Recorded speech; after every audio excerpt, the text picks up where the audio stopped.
Continuamos hoy considerando este discurso de Jesús aquí en el capítulo 16 del Evangelio según San Juan.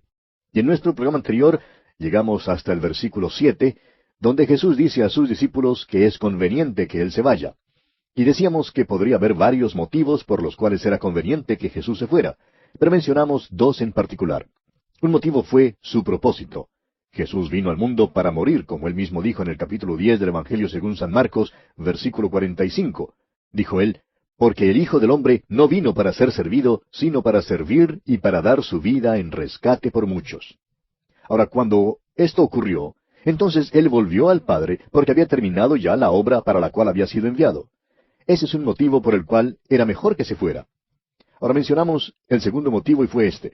Cuando Él vino a esta tierra, se hizo hombre. Dios es omnipresente, pero Jesús se limitó haciéndose hombre. Y eso significa que cuando Él estaba en Galilea, no le era posible estar en Betania a la vez. Recuerde usted que María y Marta le hicieron recordar de eso cuando dijeron que si hubiera estado allí, su hermano Lázaro no habría muerto. En otras palabras, si el Señor Jesús estuviera en el mundo hoy en día en su cuerpo humano, no le sería posible estar con usted y conmigo al mismo tiempo. Por eso les dice que les enviará al Espíritu Santo. El Espíritu Santo estará en todo lugar. Está aquí mismo conmigo hoy en día, así como está con usted allí donde usted se encuentra. Jesús dice que esto nos conviene. Enviará al Consolador, el Paracleto, y vendrá a nosotros y estará en nosotros. Ahora, cuando venga el Espíritu Santo, desempeñará varios ministerios. Leamos los versículos 8 al 11 de este capítulo 16 del Evangelio según San Juan. Y cuando Él venga, convencerá al mundo de pecado, de justicia y de juicio. De pecado por cuanto no creen en mí. De justicia por cuanto voy al Padre y no me veréis más. Y de juicio por cuanto el príncipe de este mundo ha sido ya juzgado. La palabra griega para convencerá es eleccho, que significa probar la culpabilidad. Y esta palabra se usa más de 23 veces en el relato que Platón hace del juicio de Sócrates. Es un término legal. Cuando el Espíritu Santo venga, pues, Él probará la culpabilidad del mundo, así como un juez o un abogado fiscal produce evidencia para convencer al juez y a los miembros del jurado de la culpabilidad de un acusado. El Espíritu de Dios quiere producir evidencia en el corazón suyo y en el corazón mío, amigo oyente, para traernos a un lugar de convicción. Y eso, claro, significa traernos a un lugar de decisión. Debe haber convicción antes de que podamos volver por fe y confiar en Jesucristo. Hay tres cosas que se mencionan aquí que constituyen el ministerio presente del Espíritu Santo en el mundo. Convencerá al mundo de pecado, dice aquí, y nuestro Señor explica lo que eso significa. Él dice, de pecado, por cuanto no creen en mí. Ahora, ¿cuál es el pecado más grande en todo el mundo? ¿El asesinato? No, señor. ¿Quiénes son los pecadores más grandes en esta era? Ya hemos visto algunos perversos, ¿verdad? Toda edad ha tenido sus hombres malvados. Bueno, ¿quién es el pecador más grande hoy en día? Queremos decirle, amigo oyente, con mucho cuidado lo siguiente. Es posible que usted sea el peor pecador que vive hoy. Es posible que no le consideren malo y es posible que usted cumpla la ley. La pregunta es esta. ¿Ha aceptado a Jesucristo usted como su Salvador personal? Esta es una condición de incredulidad y no hay remedio si rehúsa aceptar a Cristo. Si usted, amigo oyente, no confía en Él, está perdido. Es así de sencillo y así de importante. Esta es una decisión que cada hombre tiene que hacer.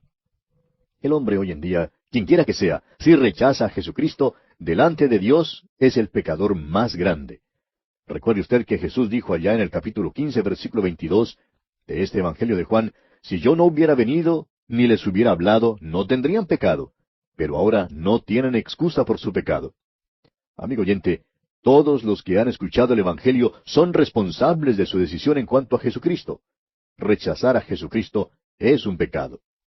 En segundo lugar, dice el Señor que el Espíritu Santo convencerá al mundo de justicia. Allá en el capítulo 4 de su carta a los Romanos, versículo 25, el apóstol Pablo dice que Jesucristo fue entregado por nuestras transgresiones y resucitado para nuestra justificación. Jesucristo volvió al Padre porque había terminado su obra aquí. Cuando murió en la cruz, murió una muerte de juicio. Llevó mi culpa y la culpa suya y murió en nuestro lugar. Fue entregado por nuestra transgresión, pero fue levantado para nuestra justificación. No tan solo han sido restados nuestros pecados, sino que también su justicia nos ha sido sumada. Eso es de suma importancia porque usted y yo necesitamos justicia. No es suficiente tener los pecados perdonados. No podemos pararnos en la presencia de Dios si no somos nada más que unos criminales perdonados. Para poder pararnos en la presencia de Dios, amigo oyente, necesitamos justicia. El apóstol Pablo dice allá en su carta a los Filipenses, capítulo 3, versículos 8 y 9, para ganar a Cristo y ser hallado en Él, no teniendo mi propia justicia, que es por la ley, sino la que es por la fe de Cristo, la justicia que es de Dios por la fe. Él no solamente resta nuestro pecado, sino que también suma su justicia. Si hemos de tener alguna posición delante de Dios, debemos estar en Cristo y Él es nuestra justicia. O tenemos tanto derecho en el cielo como tiene Cristo mismo, o no tenemos ningún derecho de estar allí de ninguna manera. Él fue entregado por nuestras transgresiones y levantado para nuestra justificación, es decir, para nuestra justicia. Ahora, en tercer lugar, dice el Señor que el Espíritu Santo convencerá al mundo de juicio. ¿Significa esto que el juicio viene algún día? Según nos dice este versículo, la respuesta es no. El príncipe de este mundo, Satanás, ya ha sido juzgado. Es difícil para muchos creyentes comprender que vivimos en un mundo ya juzgado. Uno oye decir a muchos que se arriesgarán, se portan como si todavía fueran a ser juzgados. Amigo oyente, esto no es así. Dios ya ha declarado que usted es un pecador perdido y ya le ha juzgado. Allá en la carta a los Romanos, capítulo 6, versículo 23, el apóstol Pablo dice, porque la paga del pecado es muerte, mas la dádiva de Dios es vida eterna en Cristo Jesús, Señor nuestro. Vivimos en un mundo que ya ha sido juzgado, y es como el hombre que está en capilla, esperando la ejecución. El fallo contra todos nosotros es condenado, porque todas nuestras justicias son como trapos de inmundicia delante de Dios. Si nos paramos delante de Dios en nuestros trapos de inmundicia, tendremos vergüenza y vamos a ver cuán culpables somos. Recuerde usted que el apóstol Pablo razonó con el anciano Félix en cuanto al juicio. Le dijo a Félix que era un pecador perdido, y esto le asustó. Y amigo oyente, a muchas personas hoy en día no les gusta oír eso, y se ofenden mucho por eso. El mundo perdido aborrece muchas cosas en cuanto a Dios. Por ejemplo, su omnipotencia y su dirección del universo. No les gusta que Dios sea quien permanece en control. No les gusta que Dios salve por la gracia y que el hombre ya ha sido declarado perdido. El príncipe de este mundo ha sido ya juzgado. El mundo ya ha sido juzgado. Es solamente el creyente en Jesucristo el que no es juzgado, porque Jesucristo tomó el juicio en su lugar. Dios no ve al creyente en su trapo de inmundicia, sino en la justicia de Jesucristo. Bien, hay otra obra del Espíritu Santo que se menciona en la segunda carta del apóstol Pablo a los Tesalonicenses, capítulo 2, versículos 5 al 7. Dice el apóstol Pablo, ¿no os acordáis que cuando yo estaba todavía con vosotros os decía esto? Y ahora vosotros sabéis lo que lo detiene, a fin de que a su debido tiempo se manifieste. Porque ya está en acción el misterio de la iniquidad, solo que hay quien al presente lo detiene hasta que él a su vez sea quitado de en medio. El Espíritu Santo detiene la maldad en el mundo. Solo el Espíritu de Dios puede crear un clima en que la palabra de Dios pueda llegar y entrar en los corazones y en las vidas. Creemos que el Espíritu de Dios no solamente tomará la palabra de Dios y la usará así como esperamos que la esté usando ahora mismo, sino que también creemos que el Espíritu de Dios mantiene abierta la radio para su palabra. Está deteniendo la maldad en el mundo. El Señor Jesús dijo a la iglesia de Filadelfia, allá en el capítulo 3 de Apocalipsis, versículo 8, he puesto delante de ti una puerta abierta, la cual nadie puede cerrar, porque tienes poca fuerza. Nosotros somos débiles, amigo oyente. Si usted quiere saber la verdad, una transmisión como la nuestra no es tanto y parece ser muy insignificante. Nuestro Señor dice que somos débiles, pero que mantendrá la puerta abierta para nosotros. Bien, volviendo ahora al capítulo 16 del Evangelio de Juan, continuemos leyendo los versículos 12 al 14. Aún tengo muchas cosas que deciros, pero ahora no las podéis sobrellevar. Pero cuando venga el Espíritu de verdad, Él os guiará a toda la verdad, porque no hablará por su propia cuenta, sino que hablará todo lo que oyere y os hará saber las cosas que habrán de venir. Él me glorificará, porque tomará de lo mío y os lo hará saber. Amigo oyente, no lo sabemos todo. Tampoco podemos absorberlo todo. Debemos seguir creciendo en la gracia y en el conocimiento de Él. Ahora, ¿cómo hacemos esto? No simplemente leyendo la Biblia. El Espíritu Santo debe ser nuestro Maestro. El Espíritu de Dios es el Espíritu de verdad. Jesús dijo, Él los guiará a toda la verdad. Guiaba a los apóstoles así como el Señor dijo que los guiaría, y hallamos estas verdades en las epístolas. El Espíritu de Dios vino a estos hombres en Pentecostés y los guió a la verdad, tanto en su predicación como en sus escritos. Jesús dice que el Espíritu Santo no hablará por su propia cuenta, sino que hablará todo lo que oyere. En quinto lugar, entonces el Espíritu Santo os hará saber las cosas que habrán de venir. En sexto lugar, glorificará a Cristo. Y por último, tomará de lo de Jesús y os lo hará saber. Podemos ver cómo esto se cumplió en los apóstoles. El ministerio del Espíritu Santo ha sido completar la enseñanza del Señor Jesucristo.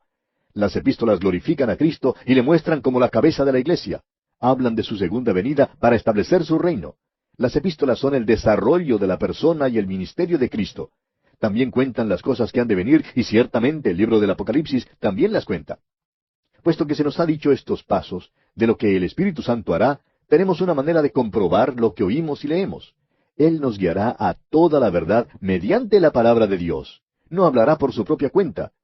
Si usted asiste a una reunión donde hablan constantemente acerca del Espíritu Santo y el avivamiento del Espíritu Santo y de lo que el Espíritu Santo hace y cómo está obrando en su grupo, entonces, amigo oyente, usted puede saber que no es el Espíritu Santo el que está obrando.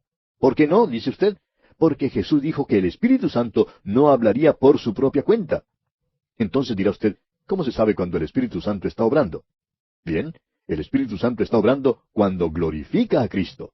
Amigo oyente, si usted asiste a una reunión o a un estudio bíblico y de repente recibe un vistazo del Señor Jesucristo y llega a ser maravilloso para usted, esa es la obra del Espíritu Santo. Se esconde a sí mismo y revela a Cristo. Pasemos ahora al versículo 15 de este capítulo 16 de Juan. Todo lo que tiene el Padre es mío. Por eso dije que tomará de lo mío y os lo hará saber. Una vez más el Señor Jesús se hace igual a Dios. Lo que tiene el Padre, Jesús lo tiene. Tomará las cosas de Dios y nos las revelará. Solo Él puede hacer eso. El apóstol Pablo dice en su primera carta a los Corintios, capítulo 2, versículos 9 y 10, cosas que ojo no vio, ni oído oyó, ni han subido en corazón de hombre, son las que Dios ha preparado para los que le aman. Pero Dios nos las reveló a nosotros por el Espíritu. Amigo oyente, el Espíritu es el que escudriña lo profundo de Dios y solo Él puede revelárnoslo. Lo que el Padre tiene, el Hijo tiene, pero es el Espíritu quien tomará estas cosas y nos las revelará. Ahora el versículo 16 dice, todavía un poco y no me veréis, y de nuevo un poco y me veréis, porque yo voy al Padre. Ahora, ¿qué quiso decir Jesús con esto?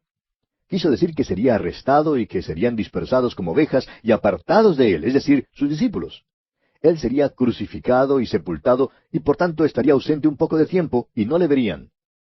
A nosotros nos es posible comprender eso ahora y tiene un significado más completo, más rico, más profundo para nosotros hoy en día. Pero observe usted lo que ocurre con sus discípulos. Leamos los versículos 17 al 22 de este capítulo 16 de Juan. Entonces se dijeron algunos de sus discípulos unos a otros, ¿qué es esto que nos dice? Todavía un poco y no me veréis, y de nuevo un poco y me veréis, y porque yo voy al Padre. Decían pues, ¿qué quiere decir con todavía un poco? No entendemos lo que habla. Jesús conoció que querían preguntarle y les dijo, ¿preguntáis entre vosotros acerca de esto que dije, todavía un poco y no me veréis, y de nuevo un poco y me veréis? De cierto os digo, que vosotros lloraréis y lamentaréis, y el mundo se alegrará, pero aunque vosotros estéis tristes, vuestra tristeza se convertirá en gozo. La mujer cuando da a luz tiene dolor, porque ha llegado su hora, pero después que ha dado a luz un niño, ya no se acuerda de la angustia, por el gozo de que haya nacido un hombre en el mundo. También vosotros ahora tenéis tristeza, pero os volveré a ver, y se gozará vuestro corazón, y nadie os quitará vuestro gozo. Ellos no sabían exactamente lo que él quería decir. Debía ser aquel poco de tiempo cuando estuvo en el sepulcro, pero luego debía pasar otro rato porque iría al Padre. Les prometió no dejarlos huérfanos. Estaría con ellos y con nosotros por medio del Espíritu Santo. Tomará las cosas de Cristo y nos las revelará. Y es allí, amigo oyente, donde usted y yo vivimos hoy en día.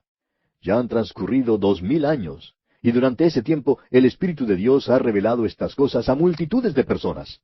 Han pasado por tristezas, saben lo que es ser aborrecidos y ser burlados. Él nos trae a través de todo eso, pero nuestra tristeza se cambiará en gozo. No sabemos dónde está usted ni quién es, pero si usted, amigo oyente, ha aceptado a Jesucristo como su Salvador personal, usted es hijo de Dios. Si está pasando por alguna tristeza y tiene lágrimas en sus ojos, o acaso sufre algún dolor, no se desanime, porque a la mañana vendrá la alegría. Él traerá gozo a su vida. Creemos que cuando lleguemos a su presencia y reflexionemos sobre esta vida, si tenemos algún remordimiento, será porque no sufrimos más por Él. Lamentaremos no habernos declarado a favor de Él. La alegría será mucho mayor que cualquier tristeza que suframos aquí. Continuemos ahora con los versículos 23 y 24 de este capítulo 16 de Juan. En aquel día no me preguntaréis nada. De cierto os digo que todo cuanto pidiereis al Padre en mi nombre, os lo dará. Hasta ahora nada habéis pedido en mi nombre. Pedid y recibiréis, para que vuestro gozo sea cumplido. Esta es la tercera vez que Jesús habla en cuanto al orar en su nombre. Ya hemos visto lo que significa permanecer en Él, obedecerle. No se puede simplemente decir su nombre al fin de una petición y esperar recibir lo que se pide. Eso no es lo que le está diciendo. Recuerde que estos discípulos nunca habían orado al Padre en el nombre de Jesús. Usted y yo hoy en día debemos orar a Dios el Padre en el nombre de Jesús. Quizá alguien preguntará si no podemos orar a Jesús. Creemos que está bien si es que quiere orar a Él, pero ¿por qué se aparta usted de un intercesor? Él está allí orando por usted. Es por eso que debemos orar al Padre en el nombre de Jesús. Leamos ahora los versículos 25 al 27 de este capítulo 16 de Juan. Estas cosas os he hablado en alegorías. La hora viene cuando ya no os hablaré por alegorías, sino que claramente os anunciaré acerca del Padre. En aquel día pediréis en mi nombre, y no os digo que yo rogaré al Padre por vosotros, pues el Padre mismo os ama, porque vosotros me habéis amado y habéis creído que yo salí de Dios. Dice aquí, la hora viene. Ya se acerca la crucifixión, la hora de redención, para la cual Él ha entrado en el mundo. Después de pasar aquella hora, pedirán al Padre. Y Jesús está tratando de enseñarles que el Padre no es un capataz áspero, duro, que no está dispuesto a contestar la oración. Está diciendo en realidad, si ustedes creen que me es necesario pedir al Padre que sea bondadoso y generoso con ustedes, están equivocados, porque el Padre mismo les ama. No es necesario pedirle que les ama, ya les ama.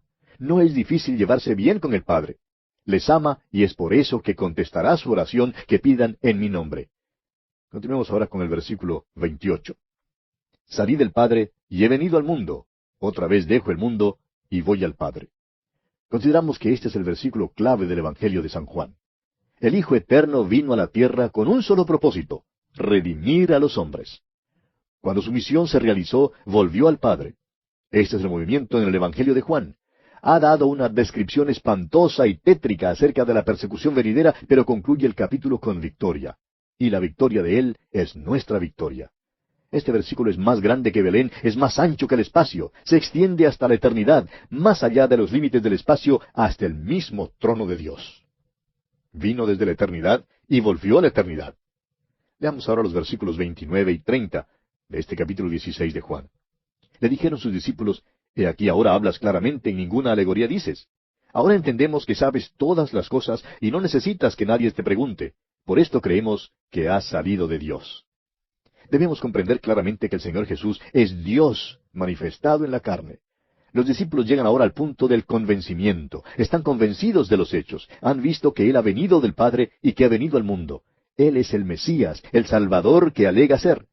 Todavía no comprenden el trance de la muerte por el cual debe pasar, y luego la puerta de la resurrección y de la ascensión para volver a la gloria del Padre. Todavía no lo comprenden. Pero en realidad, amigo oyente, ¿hasta qué punto lo comprendemos nosotros? Veamos ahora los versículos finales, versículos 31 al 33, de este capítulo 16 de Juan. Jesús les respondió: ¿Ahora creéis? He aquí la hora viene, y ha venido ya, en que seréis esparcidos cada uno por su lado, y me dejaréis solo. Mas no estoy solo, porque el Padre está conmigo. Estas cosas os he hablado para que en mí tengáis paz. En el mundo tendréis aflicción, pero confiad, yo he vencido al mundo. La hora venía cuando todos estos hombres se dispersarían. Le abandonarían, pero aún así, Él no estaba solo, dice Él, porque el Padre está conmigo. Como lo dice el apóstol Pablo en su segunda carta a los Corintios, capítulo 5, verso 19, esa es una gran verdad. Y también es igualmente cierto que en la cruz Jesús clamó a gran voz diciendo: Dios mío, ¿por qué me has desamparado? Esa es una cita del Salmo 22. Y allí da su contestación: Pero tú eres santo, tú que habitas entre las alabanzas de Israel. Amigo oyente, Jesucristo fue hecho pecado por nosotros. Y hubo una rasgadura de la deidad, así como hubo también la rasgadura del velo del templo. Sin embargo, en aquel mismo momento, Dios estaba en Cristo reconciliando consigo al mundo. Este es un misterio que la mente humana no puede realmente comprender.